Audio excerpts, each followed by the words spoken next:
Далее смотрите брифинг по паводковой ситуации и подготовке к пожароопасному сезону 2023 года. На территории республики полным ходом идет подготовка к пожароопасному сезону 2023 года. В целях защиты населенных пунктов, объектов экономики и социальной инфраструктуры от лесных и других ландшафтных природных пожаров органами местного самоуправления к пожароопасному сезону будут обновлены более 1000 километров минерализованных полос и обустроены порядка 664 километров противопожарных разрывов в 310 населенных пунктах республики. Принимая во внимание масштабы природных пожаров в Центральной России, а также положительные результаты работ по искусственному регулированию осадков на территории республики в 2022 году, в целях предупреждения пожаров готов к реагированию самолет-зондировщик Центральной аэрологической обсерватории Росгидромет. Работы будут выполняться с учетом увлажненности почвы и прогнозируемыми осадками. Уважаемые граждане, просим соблюдать правила пожарной безопасности в лесах, особенно в период майских выходных и охотничьего сезона. В настоящее время на реках республики еще наблюдается ледостав, однако в верхнем течении реки Елены на территории Иркутской области отмечаются процессы разрушения ледового покрова. Паводковая ситуация находится на оперативном контроле правительства Республики Саха-Якутия. Вскрытие реки Лена ожидаем 12-14 мая на территории Ленского района. Реки Алдан ожидаем 11-14 мая. Межведомственные оперативные группы КЧС Республики для организации выполнения задач будут направлены по местам дислокации по зонам ответственности до 9 мая. Все запланированные подготовительные мероприятия выполнены. Для разрушения ледовых заторов подготовлено 25 тонн взрывчатых веществ. Рекомендуем населению отнестись к ожидаемому половодью с особым вниманием. Весеннее половодье требует от человека знаний правил безопасности во время ледохода. Не подходить близко к берегу, поскольку в условиях изменения северного климата берега часто обрушаются большими участками. Лед на реках становится хрупким, и риск оказаться в холодной воде с непредсказуемыми последствиями для здоровья многократно повышается. Не допускать детей к водным объектам. Обезопасьте себя и окружающих, будьте бдительны и осторожны. За движением ледохода можно наблюдать онлайн на сайте Саха.gov в разделе «Ледоход-2023». Продолжает наш эфир «Итоги дня». В студии Надежда Саханская. Здравствуйте. Коротко о главных событиях. Объемы перевезенных грузов превысили результаты прошлого года. Завершен завоз топлива в северные и арктические улусы республики. «Не дай огня». Второй слет добровольцев по тушению природных пожаров состоялся в Якутске. Имена героев будут повсюду. Якутия принимает участие во всероссийской акции «Окна Победы». Время выбрало нас. В Национальной библиотеке открылась выставка, посвященная специальной военной операции. Отбор потенциальных соискателей. В Якутске прошла традиционная ярмарка вакансий. Акционерное общество «Саха-Энерго» завершило завоз топлива в северные и арктические улусы республики. Энергокомпания обеспечила годовым запасом топлива дизельные станции населенных пунктов, наземный путь до которых возможен только автозимникам. По сообщению представителей компании, в этом году объемы перевезенных грузов превысили результаты прошлого года. Подробности расскажет моя коллега Татьяна Филиппова. Саха-Энерго по сложной транспортной схеме ежегодно доставляет более 100 тысяч тонн топлива и материальных ресурсов. В период действия зимних автомобильных дорог энергетики осуществили доставку 31 тысяч тонн топлива во все 23 района обслуживания компании. В этом году из-за обильного снегопада сложные погодные и дорожные условия существенно осложнили работу во многих районах республики. Однако энергетикам удалось выполнить полный план по завозу топлива в отдаленные населенные пункты. У нас в этом году план завоза выше, чем в прошлом году. Если в прошлом году мы завозили порядка 25 тысяч тонн, в этом году у нас план был 31 тысячу тонн. Вот. Мы в 100% весь этот план выполнили. Самый труднодоступный у нас всегда считается поселок Юкагир в Устьянском районе, куда колонны техники единой колонной пробивается только в апреле месяце, один раз в год, и доставляет все груза. Перевозки выполнялись по мере открытия автозимников. Кроме топлива, Сахаэнерго доставила 4500 тонн технического груза. Это масла, спецжидкости, агрегаты, запчасти и прочие товары. А наибольший объем перевозок в этом году – это более 7000 тонн дизельного топлива. Осуществили в Верхоянский ГЛУС. Собственным транспортом в этом году было выполнено порядка 8200 тонн дизельного топлива, доставлено до пунктов назначения, что составляет порядка 27% от общего объема перевозок дизельного топлива. Учитывая отсутствие круглогодичного транспортного сообщения из-за тяжелых климатических условий, в нашей республике практически нет альтернативы северному завозу. О важности принятия федерального закона о северном завозе и на полюсе голода в городе Верхоянск рассказал глава региона Айсе Николаев. Инициатива уже реализовывается на федеральном уровне. Базовый законопроект о северном завозе принят Госдумой в первом чтении. Внесены много поправок. Эти поправки, многие из них учтены, и учет этих поправок позволит нам, жителям Крайнего Севера, более почувствовать себя комфортно, будут обеспечены теплом, светом и всеми необходимыми продуктами питания. Ежегодно зимний завоз сопровождают суровые снегопады и бездорожья, которые испытывают людей и технику на прочность. Но благодаря профессионализму своих специалистов компания справляется с поставленной задачей. Сейчас работники активно готовятся к летне-осеннему периоду. Во время навигации планируется завезти 70 тысяч тонн дизельного топлива, а также 20 тысяч тонн каменного угля. Татьяна Филиппова, Григорий Хлопков, Якутск. В местности Усть-Хатын прошел второй слет добровольцев по тушению пожаров. В течение дня специалисты экстренных служб провели мастер-классы, а также рассказали о различных видах пожаров и способах их устранения. Подробности в следующем сюжете. Ежегодный слет добровольцев стартовал в прошлом году. В основу добровольческого движения взяли идею проекта «Не дай огня» победителя конкурса «Таланты Якутии». И проект получил высокую оценку на эффективность и финансирование от правительства республики. Население республики очень активное, не равнодушное нашим бедам, которые приходят и касаются республики. Это паводок, это наводнение, участие в специальной военной операции. И здесь мы чувствуем, что у нас это движение надо поддерживать со стороны правительства республики, муниципальных образований. Лесные пожары – одна из самых главных проблем нашей республики. И для того, чтобы их предотвратить, провести различные профилактические беседы, в республике проходит второй слет добровольцев. Если в прошлом году участие на данном слете принимало около 100 человек, то уже в этом году 180. Но в первую очередь хотел бы сказать, что добровольчество у нас на территории республики развито. Мы выполняем все требования согласно 100-го федерального закона о содействии развитию добровольно-пожарной охраны. Непосредственно у нас на территории республики создано 340 территориальных подразделений добровольной пожарной охраны с общей численностью свыше 2200 человек. Прикрытие они осуществляют более 40% республики, территории республики с общим количеством более 100 тысяч человек населения. Для 180 участников слета добровольцев проводятся различные мастер-классы, среди которых прокладывание магистрали с подачей воды.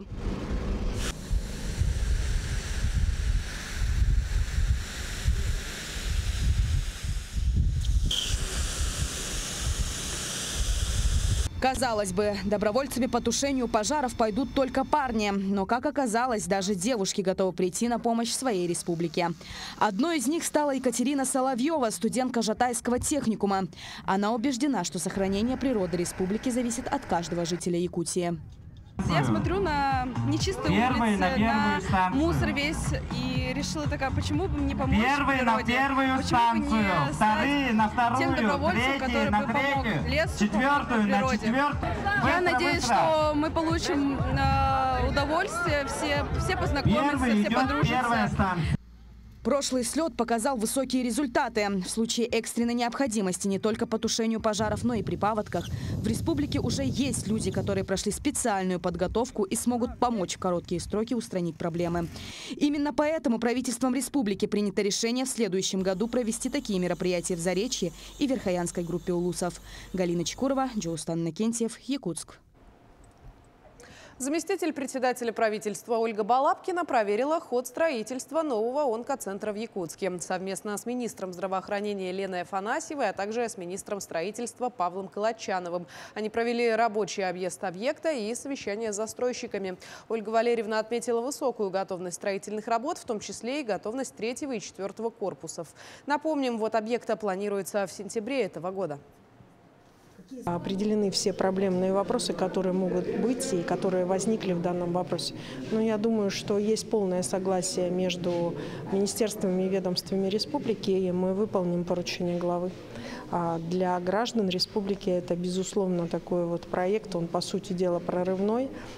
Проект, который позволит, я думаю, что во многом снизить, в том числе и смертность от онкологических заболеваний, потому что то, что сегодня будет предлагаться у нас в республике относительно и профилактики онкологических заболеваний, во многом будет осуществлено за счет благодаря этого объекта. В филиале поликлиники номер 1 Якутска появился современный ультразвуковой аппарат. С его помощью можно более точно диагностировать недуги и своевременно выявлять болезни на ранних стадиях. Подробности в следующем сюжете. Знакомьтесь, это Mindray DS28. На вид самый обычный аппарат УЗИ, но это для несведущего человека. И только специалист может по-настоящему оценить преимущества данного аппарата. Стандартные ультразвуковые системы, имеющиеся на рынке, обычно позволяют проводить основную диагностику, но не обладают расширенными функциональными возможностями. Mindray DS28 отличается рабочими характеристиками, которые позволяют получить высококачественные изображения. Это полностью цифровая стационарная ультразвуковая система, обладающая высоким функционалом и высокую производительность, удобство также использования для врача и также для пациента. Отличается эргономичностью и обладает большим количеством современных опций. Данный ультразвуковой аппарат находится в филиале поликлиники номер 1 по адресу Семена Данилова, 30/1. Ранее пациентам приходилось выезжать на большие исследования, в том числе и на УЗИ, в главный корпус поликлиники по адресу Кирова, 19, что вызывало затруднения для населения. Я стала в этом кабинете первым пациентом. Первый раз вот это УЗИ прошла. Никогда наш квартал уже давно здесь живет. Я живу с 86-го года. Поэтому очень-очень благодарна им. И люди, думаю, тоже будут очень благодарны. На сегодняшний день мы уже завершили работу в тестовом режиме и начали уже принимать на постоянной основе. Это будет очень удобно для жителей квартала, потому что не придется ехать далеко. И это очень современный аппарат, который будет оснащен всеми необходимыми датчиками. Стоит отметить, поликлиника обслуживает более 24 тысяч горожан. Благодаря новому УЗИ-аппарату врачи поликлиники смогут выявлять болезни на ранних стадиях. Пройти УЗИ могут все пациенты поликлиники, у которых есть направление на обследование. Лена Андреева, Иван Царакаумов, Якутск. Сегодня свой профессиональный праздник отмечают акушерки. Медицинским работникам родильного дома роженица доверяет свою жизнь и жизнь малыша.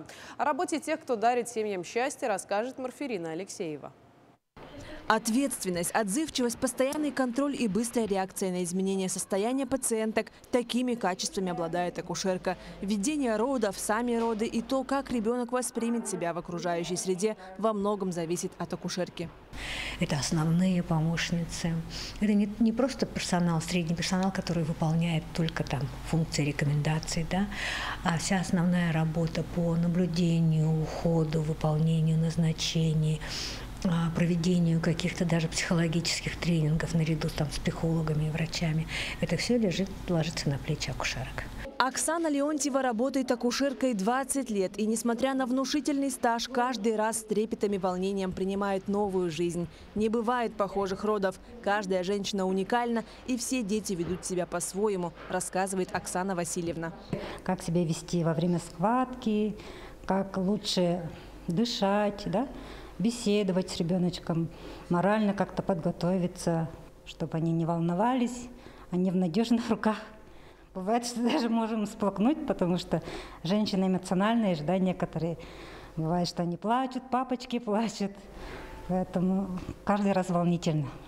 Роды далеко не всегда происходят в назначенный день. Они могут начаться неожиданно. И здесь снова очень важно настроить и успокоить роженицу. Так случилось с Натальей Фортуновой. Она является пациенткой перинатального центра уже во второй раз. Своего первенца Наталья родила в год открытия центра. И вот спустя 5 лет она стала счастливой матерью во второй раз. Ко мне должен был приехать муж, но он, конечно, не успел, немножко уже после рождения ребеночка подъехал. И акушерки прям очень хорошо помогли, да. И словами, и говорили, что делать, как правильно действовать, как дышать. Если что-то мы сделаем не так, а точнее мы это не сможем сделать, потому что вокруг нас мамочек, акушерки, да, которые помогают. Наши действия, чтобы были правильными. За одну смену акушерки перинатального центра ведут роды 2-3 женщин. В текущем году медицинский персонал принял 1800 родов. В среднем ежедневно в медучреждении рождается от 10 до 12 младенцев. Марферина Алексеева, Павел Пахомов, Якутск. Участники общественного движения детей и молодежи «Движение первых» в преддверии празднования Дня Победы организовали акцию «Окна Победы», посвященную сохранению исторической памяти, преемственности поколений, культуре и традициям России. Студенты колледжа креативных индустрий Якутского автодорожного техникума оформили окна главного отделения почты. Также данную акцию подхватили и Северо-Восточный федеральный университет, региональное отделение МЧС России и аэропорты Севера. В канун Дня Победы торжественный митинг состоялся в школе номер 1 города Алдан. Вместе с детьми, их родителями и педагогами память павших в боях почтили наши коллеги. Горький дым пороха и слезы невыплаканного горя до современников доносят стихи и песни. Их строки повествуют о героизме русского солдата, о трагедии матери, потерявшей сына, и о жизни в тылу, где, как и на фронте, ковалась победа. В память о подвиге, совершенном дедами и прадедами во имя мира и тишины, в канун Дня Победы во дворе школы номер 1 города Алдана состоялся торжественный митинг. Очень большую роль играет воспитание у нас чувства патриотизма у подрастающего поколения, именно у нашей молодежи, потому что только благодаря ей мы сможем сохранить все то, что в настоящий момент у нас существует. В параде к учащимся школы номер 1 присоединились воспитанники общественно-патриотических объединений района, а также дошколята. Представители юных поколений осознают неизмеримую ценность подвига советского народа и глубоко понимают горе, которое принесла война. Казалось бы, еще не совсем взрослые дети, да, но насколько уже эта памятная дата, это вот традиция в крови каждого нашего человека, потому что это воспринимается с большой серьезностью и ответственностью. Не измерить подвиг советского солдата, не оплатить его цену и не залечить раны, оставленные войной. На передовую из Алданского района были призваны почти 12 тысяч человек. Война приходила в каждый дом, и сегодня потомки героев бережно хранят память о тех, кто отстоял мир. У бабушки все время есть там и письма, все сохраняем, вся семья из поколения в поколение передается. От писем, там всякие фотографии, все есть по сей день. Почти в память павших в боях минутой молчания участники митинга возложили цветы к мемориальной доске, увековечившей имена учащихся и педагогов, которые почти 80 лет назад отправились на фронт. Сегодня никто не забыт и ничто не забыто. У нас есть ветераны блокадного Ленинграда, дети, сейчас уже, конечно, пожилые люди, ветераны тыла, дети войны и просто ветераны. И, как я называю, старшее поколение, оно на самом деле старшее поколение. И мы вкладываем в это слово «старшее» большой смысл. Мы помогаем. К организации школьного митинга присоединились коллективы предприятий города. Вместе со школьниками и педагогами дань уважения поколению победителей воздали родители учащихся, их младшие братья и сестры. По завершении торжественной части гости отведали гречневой каши на полевой кухне. Татьяна Вахнина, Сергей Шипачев, Александр Лукин, Алдан. Национальной библиотеке открылась выставка «Время выбрало нас», посвященная специальной военной операции. На выставочных витринах предметы обмундирования, амуниции бойцов из Якутии. Также на выставке представлены письма, фотографии, видеоматериалы, снятые в зонах соприкосновения. Идея создать выставку пришла к организаторам, когда один из бойцов привез осколок от мины, который и стал первым экспонатом выставки. Позывной «Самсон». Он принес мне, обычно солдаты приезжают с пакетом, а у Самсона на руках был осколок от миномета. И я удивилась, такая тяжелая. И вот почему именно осколок? А он говорит, вот это пригодится, это экспонат, это оттуда. И вот он нам принес целую витрину экспонатов. В Якутске почтили память воинов-журналистов. Состоялось традиционное возложение гирлянды и цветов к памятной мемориальной доске у Дома печати. В мероприятии приняли участие ветераны печати и журналисты. Напомним, в Великой Отечественной войне участвовали 139 журналистов, работников республиканских и районных газет и радио. 18 бойцов остались навечно на полях сражений. Эту доску мы организовали давно, это еще при советской власти. Тогда было погибших в войнах 18 человек. После этого мы организовали остальную часть. Тут всего 140 человек. Тут 2 профессора, 2 народных писателя, 1 герой Советского Союза, 1 герой социалистического труда. Это совершенное место для журналистов.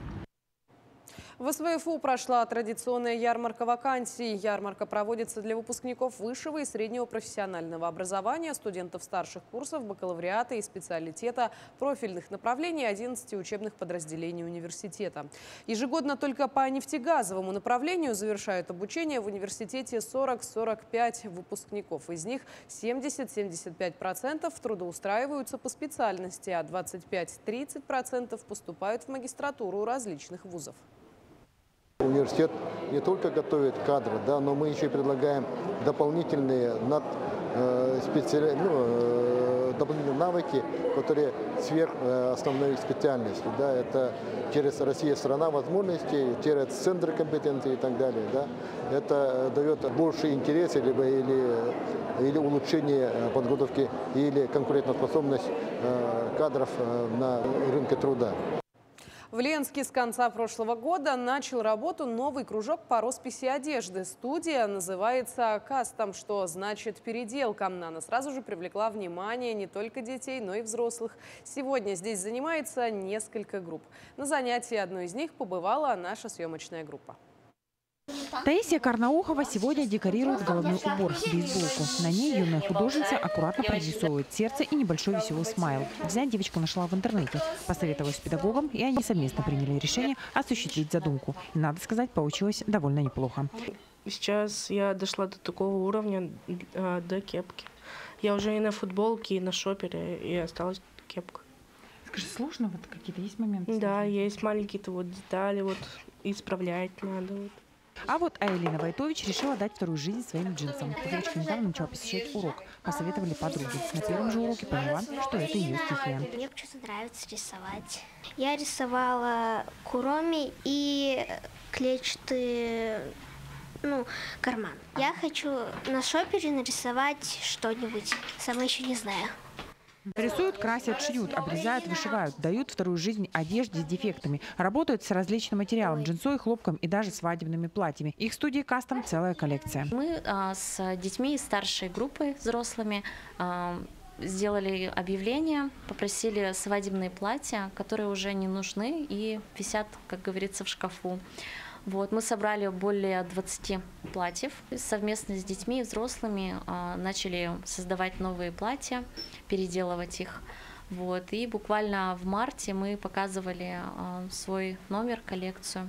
Ну и сейчас, конечно, мы ее заканчиваем понемногу. Для рисования используют эскизы, макеты и трафареты из интернета. Также копировальную бумагу для переноса задумки на ткань. Уметь рисовать совсем не обязательно. Здесь этому делу обучат с нуля. Сегодня педагог планирует начать обучать девочек расписывать обувь, различные аксессуары и сумки. Ученицы с нетерпением ждут. Есть задумки создания коллекции, но пока ими с нашей съемочной группой Альбина Колбик не поделилась, дабы не спугнуть удачу. Но по их осуществлению обещала наглядно показать. Поэтому будем ждать с нетерпением и мы тоже.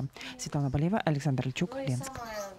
Якутские юниорки достигли высоких результатов на первенстве России по вольной борьбе до 21 года. В копилке нашей сборной 1 золото и 2 бронзы. Немного отдохнув, студентки училища Олимпийского резерва имени Романа Дмитриева приступили к ежедневным тренировкам. Уже в июне в Каспийске пройдет главный старт этого года – чемпионат России по вольной борьбе среди женщин и мужчин.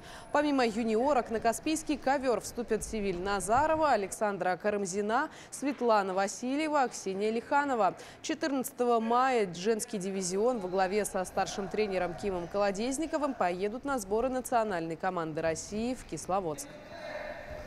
Сейчас я перешла в новую весовую категорию 59 килограмм. До этого боролась на 57, но уже не могу. Тяжело стало. Иногда работаем с мальчиками. Конечно, мальчики сильнее нас, быстрее, выносливее. Не сказала бы, что выносливые, быстрее, сильнее, скорее всего. И с ними как-то функционалка нарабатывается больше. Как-то новые приемы какие-то изучаешь, новые положения у тебя. Не знаю, с мальчиками очень хорошо работать, прибавляешь. К этому часу это все новости. Мы следим за развитием событий. Оставайтесь с нами.